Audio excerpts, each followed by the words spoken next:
Merci de nous aider à nous rapprocher de toi chaque jour.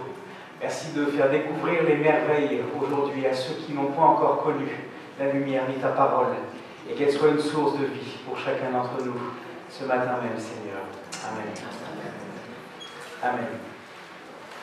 Voilà, ce matin, j'aimerais partager avec vous plusieurs textes. Il y aura de nombreuses lectures.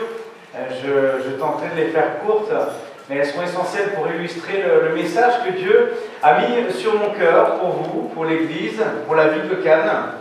Et j'ai intitulé ce message « Le pouvoir de la parole de Dieu ». Est-ce que vous savez qu'il y a une véritable puissance, un véritable pouvoir dans les Écritures, dans la Bible, dans la Sainte Bible? Alléluia! Moi je le crois, tous les jours je le vis. Je pourrais vous citer quelques expériences tout à l'heure dans mon message. Dieu est extraordinaire. Et pour ceux qui ne l'ont pas connu, pour ceux qui ne le connaissent pas, je crois que le meilleur moyen de connaître Dieu et sa puissance, c'est d'ouvrir la Bible et de lire les Écritures pour se rendre compte à quel point Dieu est extraordinaire et à quel point Dieu est capable de changer les vies, de bouleverser toute une existence et même de changer les destinées. Si tu crois être condamné, si tu crois en un avenir qui n'est pas prometteur pour toi, la parole de Dieu dit tout à fait le contraire. Et c'est ce que nous voulons aborder ce matin. Vous connaissez ces exemples de paroles? Je vais prendre l'exemple d'autres paroles, des paroles qui ne sont pas de Dieu. Mais souvent les paroles peuvent nous faire du bien comme nous faire du mal. Je parle en général. La parole est une véritable force d'influence. Beaucoup se servent de la parole pour nous influencer, pour essayer de nous amener à quelque chose, quelque part, à nous enseigner. Mais est-elle si fiable que ça? Je vous donne quelques exemples. Quand on est enfant, on joue à ce fameux jeu qu'on dit Jacadi. Vous connaissez? Jacadi, lève-toi, et tout le monde se lève. Par exemple, ne le faites pas. Hein. Jacadi, assieds-toi. Jacadi, regarde ton voisin. Jacques, assieds-toi. Ah, ça, la règle n'est pas respectée, il ne faut pas s'asseoir. Vous connaissez ce jeu ou pas? Oui. C'est impressionnant, déjà chez les enfants, il suffit de jouer à un jeu pour que hop, tout le monde obéisse à une parole. Vous connaissez aussi sans doute ce conte, cette fable du petit chaperon rouge. La parole de la maman envers son enfant, le chaperon, est très importante pour le chaperon parce qu'elle lui dit, surtout quand tu vas voir mamie, apporte-lui bien le pot de beurre, tout ce qu'il lui faut pour être enfant, parce que mamie elle est couchée dans son lit en ce moment, alors tu vas aller la voir, et surtout ne passe pas par le bois. Et là on se rend compte à quel point les paroles, par exemple de nos parents, pour nous enseigner, pour nous éduquer, sont importantes pour ne pas tomber dans le piège. Après on sait dans l'histoire que la petite chaperon rouge n'a pas écouté la parole de sa maman et ça lui a été préjudiciable.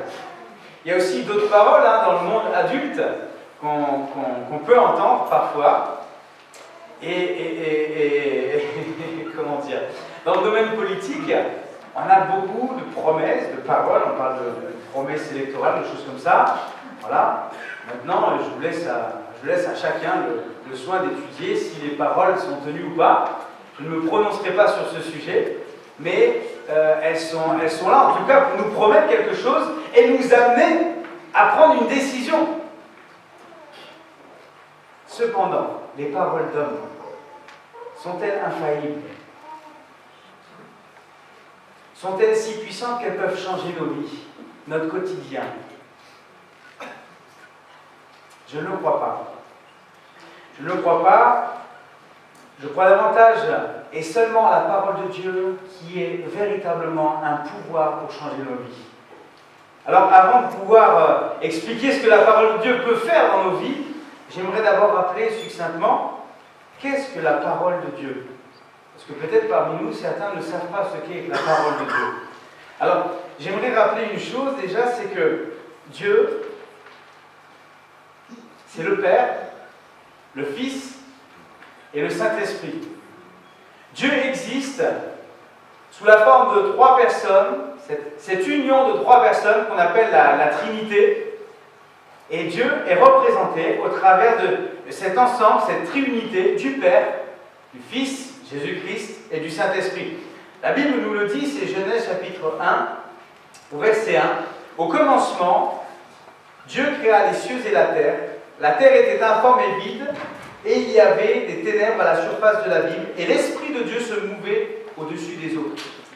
Ici, dans ce premier verset, on réalise que Dieu est présent pour la création, dans la Genèse, mais qu'avec lui, il y a aussi l'Esprit, le Saint-Esprit. Et dans Jean chapitre 1, verset 1, au commencement était la parole, et la parole était avec Dieu, et la parole était Dieu. Elle était au commencement avec Dieu, toutes choses ont été faites par elle, et rien de ce qui a été fait n'a été fait sans elle. Et si vous regardez bien, la parole est écrite avec un P majuscule. Ici, il est question de Jésus-Christ, qui est la parole vivante de Dieu, on va le voir tout à l'heure, dans quelques instants. Mais simplement, j'ai voulu commencer avec ces deux versets pour vous expliquer que dès le commencement, dès la fondation du monde, avant que nous existions, Dieu était présent sous la forme du Père, du Fils et du Saint-Esprit.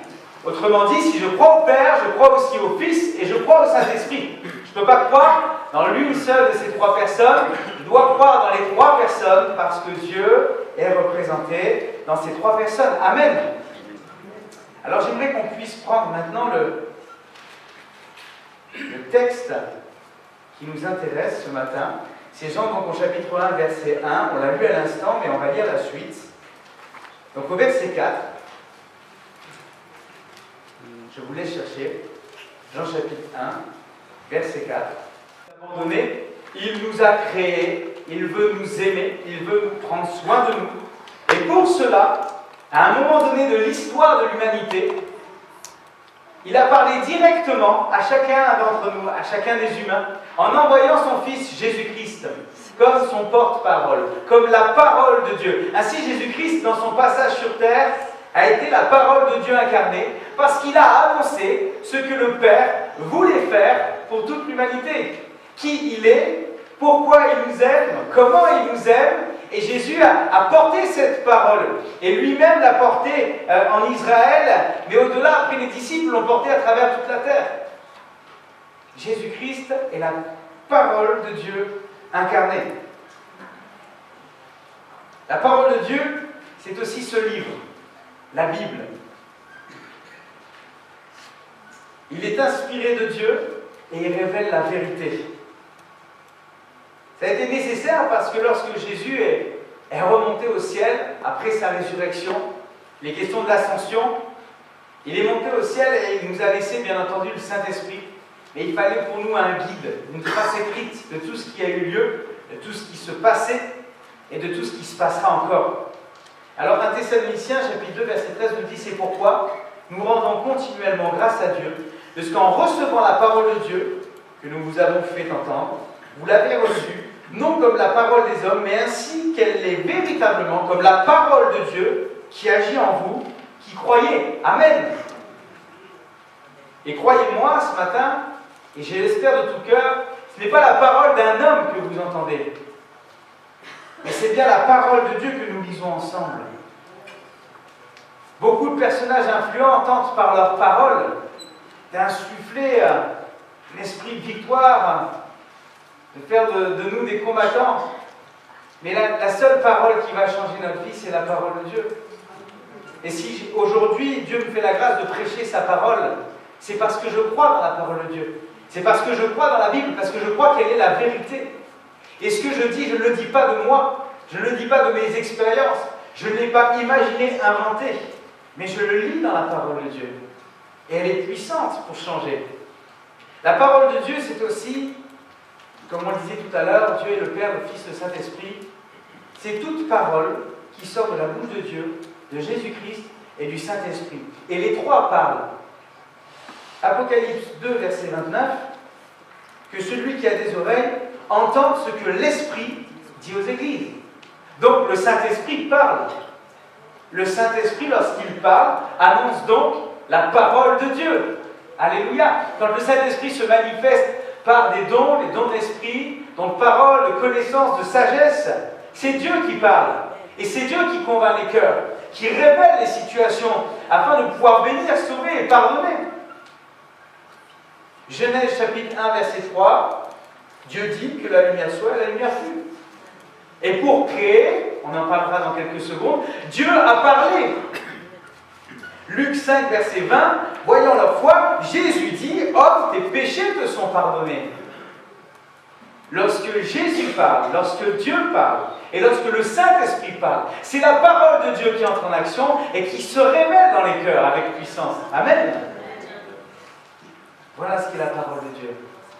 Jésus-Christ, la Bible, et tout ce que le Père, le Fils et le Saint-Esprit nous disent, chaque jour, chaque matin, chaque soir, chaque nuit, pour nous conduire. Alors, quel est son véritable pouvoir? La parole de Dieu, c'est une puissance pour plusieurs choses. Et j'ai noté des références bibliques qui illustrent bien mon propos ce matin. Premièrement, la parole de Dieu, elle est assez puissante pour créer. Je l'avais évoqué dans un message précédent, et on l'a lu à l'instant, Dieu dit que la lumière soit, la lumière fut. Imaginez un instant, une parole qui suffit pour que des choses se créent. Moi, si je dis micro, il n'y a pas de micro qui va venir ici s'afficher sur le support et qui va apparaître spontanément. Parce que je ne suis qu'un homme.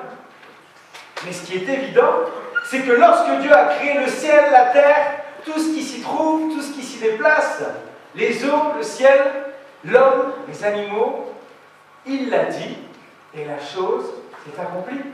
Il y a une puissance de création dans la parole de Dieu. Amen. Vous êtes avec moi? Je le crois, moi, de tout mon cœur. Psaume 33, verset 6. Les cieux ont été faits par la parole de l'Éternel, et toute leur armée par le souffle de sa bouche. Il amoncelle en un tas les eaux de la mer. Il met dans des réservoirs les abîmes. Que toute la terre craigne l'Éternel. Que tous les habitants du monde tremblent devant lui. Car il dit, et la chose arrive, il l'ordonne, et elle existe. Alléluia! Il suffit d'une parole de l'Éternel pour que les choses qui n'existent pas puissent être créées. Et dans ta vie, c'est la même chose. S'il te manque quelque chose, prie l'Éternel. Il dit, et il créera ce dont tu as besoin, si cela est pour ton bien. Amen. Je peux utiliser comme exemple actuel, vous connaissez, sur notre smartphone, de plus en plus, on a ce qu'on appelle la reconnaissance vocale. Je ne vais pas citer de marque, mais chez un certain fournisseur de téléphone, on a Siri qui vient à notre aide. Chez un autre fournisseur, on a Cortana. Et aujourd'hui, en plus, ils apprennent à nous comprendre. La dernière fois, j'ai fait une mise à jour de mon ordinateur et une page s'affiche et me dit on va apprendre à se connaître, tout ça. Et Cortana me dit voilà, il faut que je donne quelques commandes vocales pour qu'elle puisse enregistrer ma voix et s'adapter au timbre, au grain, à ma façon de m'exprimer, à mon vocabulaire.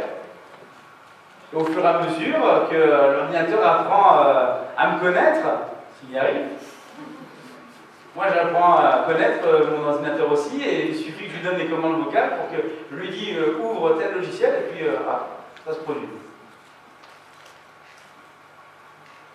Ça c'est l'homme qui l'a créé. Une parole d'homme capable de faire des choses extraordinaires. Je ne sais pas ce qu'on serait capable de faire, peut-être que plus tard on rentrera chez nous, on dira ouvre-toi. Peut-être César, ouvre-toi, puis la porte s'ouvrira. Tout ça, on sait, ça fonctionne avec des capteurs, des logiciels de reconnaissance. On n'arrête pas le progrès. Mais Dieu, lui, n'a pas besoin de tout ça. La technologie n'existait pas que lorsque Dieu a dit, les choses se sont créées et se sont faites. Alléluia. La parole de Dieu est assez puissante pour sanctifier. 1 Timothée chapitre 4, verset 5. Parce que tout est sanctifié par la parole de Dieu et par la prière. Amen. Et là, je voudrais m'adresser à tous ceux, toutes celles et ceux qui, passés par des chemins si difficiles, se disent aujourd'hui, il n'y a rien qui puisse me pardonner ou rien qui puisse me racheter. Peut-être tu te dis, il n'y a rien qui puisse effacer tout ce que j'ai pu commettre jusqu'à ce jour. J'ai commis des choses impardonnables. J'ai réalisé, j'ai pensé des choses impardonnables. Peut-être c'est ce que tu te dis. Mais l'Éternel, par sa parole ce matin, te rappelle une chose.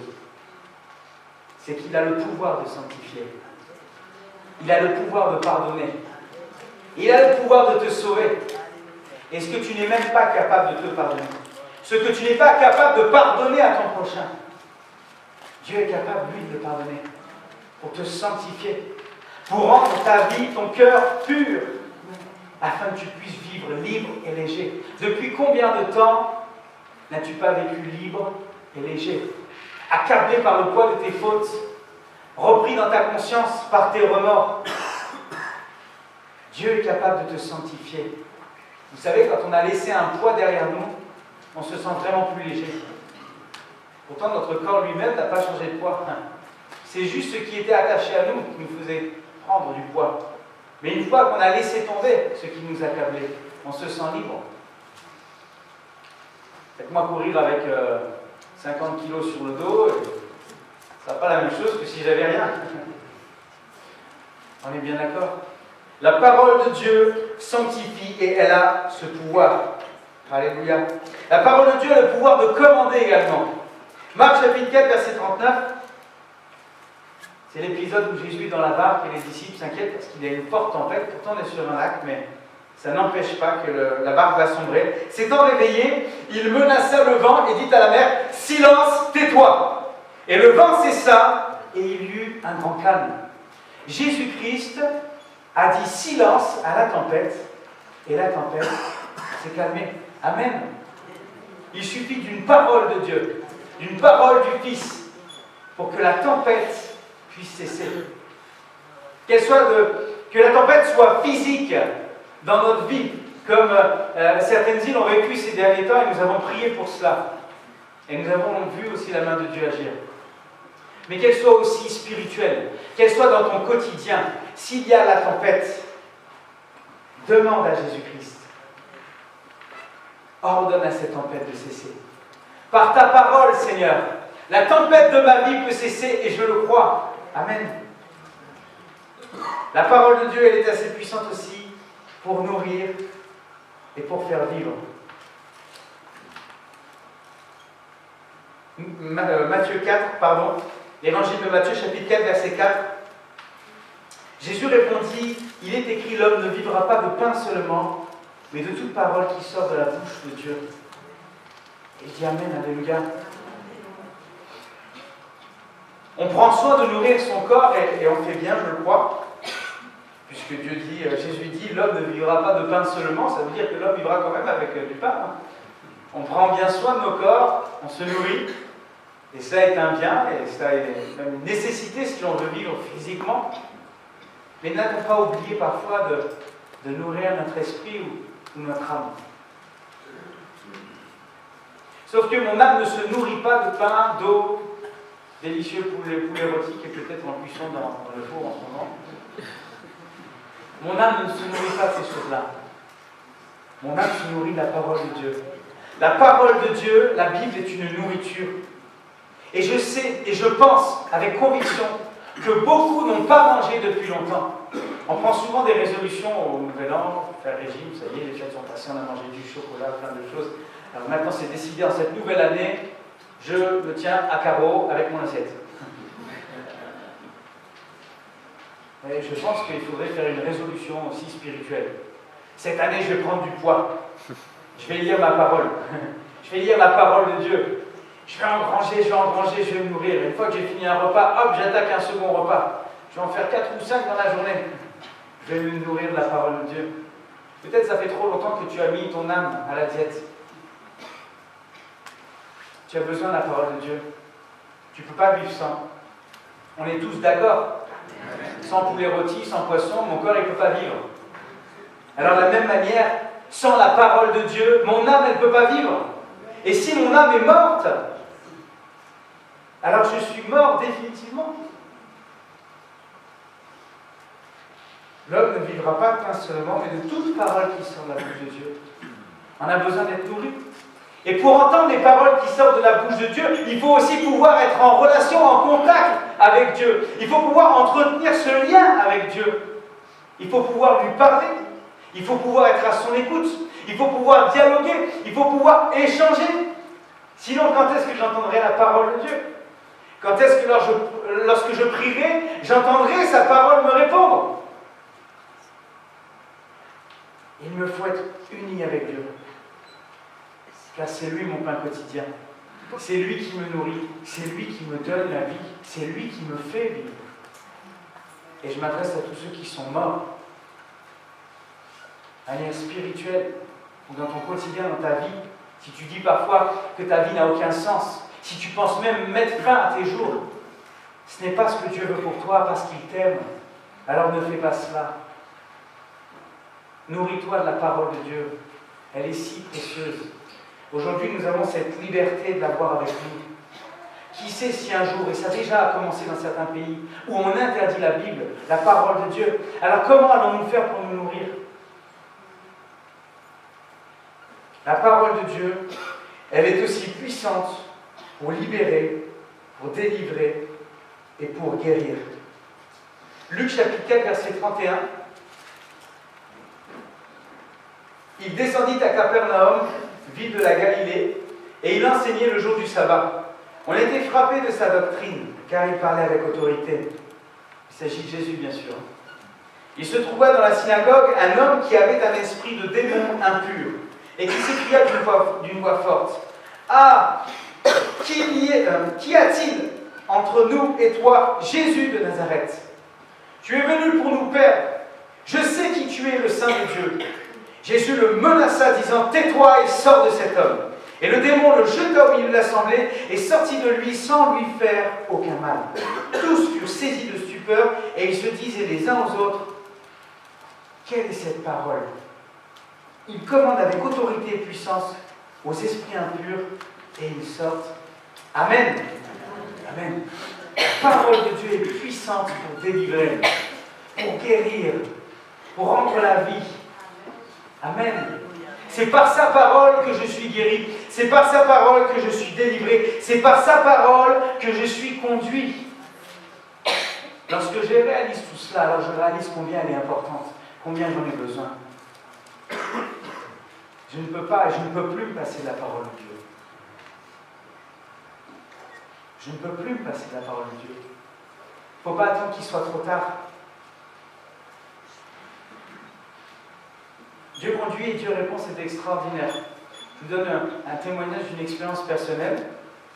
C'est lorsque je faisais mes études supérieures à la faculté de Montpellier, et vous savez, tous les 6 mois, il y avait une session d'examen, on appelle ça les partiels, et je voyais que j'avais pris du retard dans mes révisions, et pendant mes vacances, je passais du soir au matin, je faisais que ça, j'apprenais. Je voyais mes classeurs comme ça, il y en avait au moins 5 ou 6 comme ça ne s'arrêtait plus. Je me dis, bon, allez, aujourd'hui j'ai appris 10 pages, 12 pages, oh là là, il m'en reste 250. Et là, j'apercevais bien mes limites, et tout d'un coup, quand je faisais ma pause de 20 minutes à midi pour manger et pour me reposer un petit peu, je me suis mis à prier, je me suis dit, Seigneur, je suis dans l'angoisse, dans la crainte, dans la peur, parce que je prends conscience que je n'y arriverai pas. Et je suis complètement désespéré. Et j'ai utilisé ces mots-là. J'étais désespéré. Je dis, Seigneur, aide-moi, conduis-moi. Il n'y a que toi qui puisse m'aider à retenir tout ce que je dois apprendre et à répondre du mieux que je pourrais, mais par ta grâce aussi, réussir ces examens. Il n'y a que toi. Et j'ouvre la Bible. Alors c'est vrai que je ne fais pas souvent ça, mais ouvrir la Bible, oui, mais ouvrir comme ça. Je l'ouvre comme ça, la Bible. Je tombe dans Jonas, si mes souvenirs sont bons, et ce verset qui tout d'un coup saute à mes yeux: dans ma détresse, j'ai invoqué l'Éternel et il m'a exaucé. J'ai lu ça, vous n'auriez pas pu imaginer le sourire qui s'est affiché sur mon visage. J'étais encore conscient que le temps était trop court pour moi pour apprendre tout cela, mais la conception de la finalité des examens pour moi est complètement changée. En fait, Dieu m'avait montré par là qu'il était avec moi et je savais que j'allais réussir mes examens. Alors j'ai fermé la Bible, je me suis remis à réviser, et cette fois-ci avec la joie et entrain, et je n'ai pas arrêté, et avec cette paix dans mon cœur que Dieu conduisait la fin de ce qui allait arriver. Et cette détresse qui était en moi est complètement disparue. Pas le travail était toujours là et je l'ai fait, mais la détresse avait disparu. Et je bénis Dieu de ce que ces expériences restent gravées dans mon esprit, me les rappellent à chaque moment où je passe par ces mêmes instants. La parole de Dieu est puissante. Elle est vraiment puissante. Alors j'aimerais poursuivre et terminer avec cette dernière partie. Maintenant que je sais ce que la parole de Dieu est capable de faire dans ma vie, maintenant que tu sais ce qu'elle est capable de faire dans ta vie, je voudrais t'inviter à croire véritablement cette parole et à te rappeler que c'est une nécessité encore une fois. Je ne puis croire en la parole de Dieu ou en n'importe quelle parole que si elles sont vraies. Vous êtes d'accord avec moi? On ne peut pas croire dans les mensonges. D'ailleurs, on connaît tous cette histoire d'enfant qui criait « Au loup, au loup !» En fait, il n'y avait personne. On vient une fois, au loup, une deuxième fois, au loup, une troisième fois, bon maintenant ça suffit, parce que la prochaine fois que tu crieras au loup, on ne viendra pas. Et c'est ce qui se passe, c'est quand le loup arrive vraiment, que nos jambes pour courir. On ne peut pas croire dans des mensonges. Combien de fois a-t-on été déçus et trahis par des mensonges? Avançant avec confiance, pensant que c'était la vérité. On ne peut croire qu'en une parole qui est certaine et véritable. C'est pourquoi j'aimerais te dire que la parole de Dieu est la vérité. Je crois qu'elle est infaillible. Je crois qu'elle est la vérité. 2 Corinthiens chapitre 2, verset 14. Grâce soit rendue à Dieu qui nous fait toujours triompher en Christ et qui répand par nous en tout lieu l'odeur de sa connaissance. Nous sommes en effet pour Dieu la bonne odeur de Christ parmi ceux qui sont sauvés et parmi ceux qui périssent. Aux uns une odeur de mort, donnant la mort, aux autres une odeur de vie, donnant la vie. Et qui est suffisant pour ces choses? Car nous ne falsifions point la parole de Dieu, c'est la part de Dieu que nous parlons en Christ devant Dieu. Amen. Et je voudrais reprendre ces paroles en te disant que si ce matin, Dieu m'a fait la grâce de te parler, c'est avec vérité et je ne veux pas falsifier les Écritures. Ce que je dis ce matin, je le tire de la parole de Dieu et elle est vraie. Certains, parfois, les faux docteurs, des doctrines qui ne sont pas celles de Dieu, on appelle parfois aussi des doctrines démons, sont des paroles falsifiées. Et beaucoup sont attirés par ces paroles qui mettent l'eau à la bouche. Oh là là, c'est extraordinaire ce que ce personnage a dit. Mais si cela ne vient pas de Dieu, alors cette parole est faillible. Mais la parole de Dieu est infaillible. Satan va chercher à te faire douter de cette parole. Parce qu'elle est la vérité. Mais Satan, lui, ne l'admet pas. Et ce qu'il va faire, c'est qu'il va essayer de te détourner de la vérité. Il va essayer de te faire croire dans le contraire. Il va faire croire que la parole de Dieu est un mensonge, bien qu'elle soit vraie. Genèse chapitre 3, verset 1. Le serpent, qui est le diable, était le plus rusé de tous les animaux des champs que l'Éternel Dieu avait fait. Il dit à la femme, Dieu a-t-il réellement dit, vous ne mangerez pas de tous les arbres du jardin? Vous avez vu comment il est arrivé dans le jardin d'Éden? Dieu a-t-il réellement dit? T'es sûr? T'as bien écouté? Est-ce qu'en disant ça, Dieu ne voulait peut-être pas dire autre chose? Réfléchis un peu. Le doute. Le diable tente de semer le doute dans les cœurs. Et cette parole même que tu entends ce matin, peut-être que le diable va essayer de semer le doute. Peut-être que le diable, dans les jours suivants, va dire, voilà, oublie ce que tu as entendu, mettre le doute en toi afin que tu ne t'attaches pas à la vérité. Pourquoi le diable fait cela? Parce qu'il craint la parole de Dieu. Parce qu'il sait combien elle est puissante, combien elle peut te changer, te transformer. Mais le diable veut toujours t'accaparer. Il veut toujours poser sur toi ce fardeau du péché, de la tentation jour après jour pour te garder sous ses griffes. Et pour cela, il va te faire douter. Il en a peur. Cela n'empêche pas que la parole de Dieu est vraie. Et que lorsqu'il avait parlé à Adam et à Ève, il a dit la vérité. Puisqu'Adam et Ève ont trouvé mort de l'âme. Proverbe 30, verset 5, toute parole de Dieu est éprouvée. Il est un bouclier pour ceux qui cherchent en lui un refuge. N'ajoute rien à ces paroles de peur qu'il ne te reprenne et que tu ne sois trouvé menteur. Satan, c'est ce qu'il a fait. Mais toute parole de Dieu est éprouvée. Et d'ailleurs, je voudrais t'inviter, non pas à tenter Dieu parce qu'il ne nous est pas permis, mais d'adresser ces prières à Dieu malgré tout, Seigneur, si tu existes, réponds à ma prière. Fais quelque chose dans ma vie. Éprouve la parole de Dieu. Elle est éprouvée, elle est infaillible. Lis, mets en pratique, et tu verras si les choses ne s'accomplissent pas. Prie, et tu verras si Dieu ne répond pas. Prie pour la guérison, prie pour ton avenir, prie pour ta famille, prie pour les tiens, pour tes enfants. Si ton enfant n'est pas encore à Dieu, prie pour lui. Et tu verras, toute parole de Dieu est éprouvée, et la parole de Dieu s'accomplit. Je ne crois pas qu'on puisse prier et que Dieu ne réponde pas. Je ne crois pas qu'on puisse prier et que Dieu n'entende pas. Parce que Dieu nous aime. Croire dans la parole de Dieu, c'est nécessaire pour notre vie, pour une vie changée. Et je terminerai donc par là. Jean chapitre 11, verset 40, Jésus lui dit, ne t'ai-je pas dit, si tu crois, tu verras la gloire de Dieu. Amen. Et voir la gloire de Dieu, c'est dans tous les domaines de notre vie. Ça peut être au quotidien. Luc chapitre 5, verset 5. Simon lui répondit, Maître, en parlant à Jésus, nous avons travaillé toute la nuit sans rien prendre, mais sur ta parole, je jetterai le filet. Et là, c'est accompli le miracle de la pêche miraculeuse. Lorsque toute la nuit les hommes ont travaillé, ils n'ont rien pêché. Jésus, par sa parole, a dit, allez, retournez, envoyez les filets. Et la parole s'est accomplie. Et là, Simon, qui sera appelé Pierre, a vu la gloire de Dieu se manifester dans son quotidien, mais aussi dans la vie spirituelle. Il faut aussi prendre ce verset au premier degré. Si tu crois, tu verras la gloire de Dieu. Cela veut dire que si tu crois en Dieu et que si tu lui donnes ta vie, un jour tu vas te retrouver dans le ciel avec lui et tu verras la gloire de Dieu avec tes yeux. Amen. Il est temps de croire. Parce que Hébreux, chapitre 3, au verset 7, nous dit, c'est pourquoi selon ce que dit le Saint-Esprit aujourd'hui, si vous entendez sa voix, n'endurcissez pas votre cœur. Aujourd'hui, si tu entends sa voix, n'endurcis pas ton cœur. Tu as entendu la parole de Dieu, source de vérité.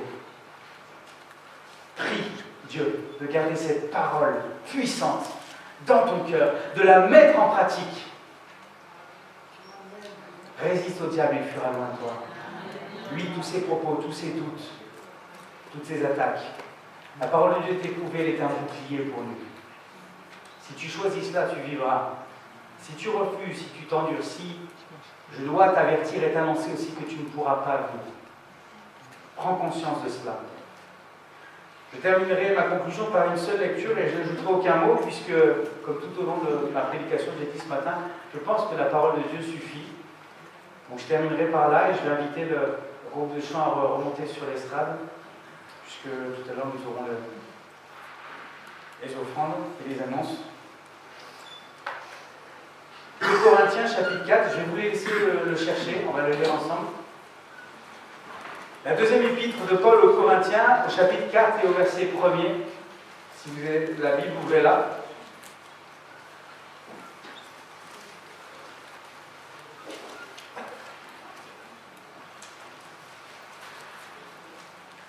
C'est pourquoi, ayant ce ministère selon la miséricorde qui nous a été faite, nous ne perdons pas courage.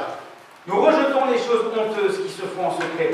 Nous n'avons point une conduite astucieuse et nous n'altérons point la parole de Dieu. Mais en publiant la vérité, nous nous recommandons à toute conscience d'homme devant Dieu. Si notre évangile est encore voilé, il est voilé pour ceux qui périssent, pour les incrédules dont le Dieu de ce siècle a aveuglé l'intelligence, afin qu'ils ne vissent pas briller la splendeur de l'évangile de la gloire de Christ, qui est l'image de Dieu.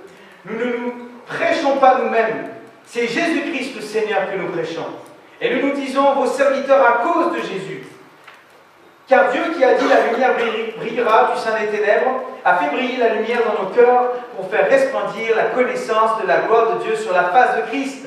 Nous portons ce trésor dans des vases de terre, afin que cette grande puissance soit attribuée à Dieu et non pas à nous. Nous sommes pressés de toute manière, mais non réduits à l'extrémité, dans la détresse, mais non dans le désespoir, persécutés, mais non abandonnés, abattus, mais non perdus, portant toujours avec nous dans notre corps la mort de Jésus, afin que la vie de Jésus soit aussi manifestée dans notre corps. Car nous qui vivons, nous sommes sans cesse livrés à la mort à cause de Jésus, afin que la vie de Jésus soit aussi manifestée dans notre chair mortelle. Ainsi la mort agit en nous, et la vie agit en nous. Et comme nous avons le même esprit de foi qui est exprimé dans cette parole de l'Écriture, j'ai cru, c'est pourquoi j'ai parlé, nous aussi nous croyons, et c'est pour cela que nous parlons.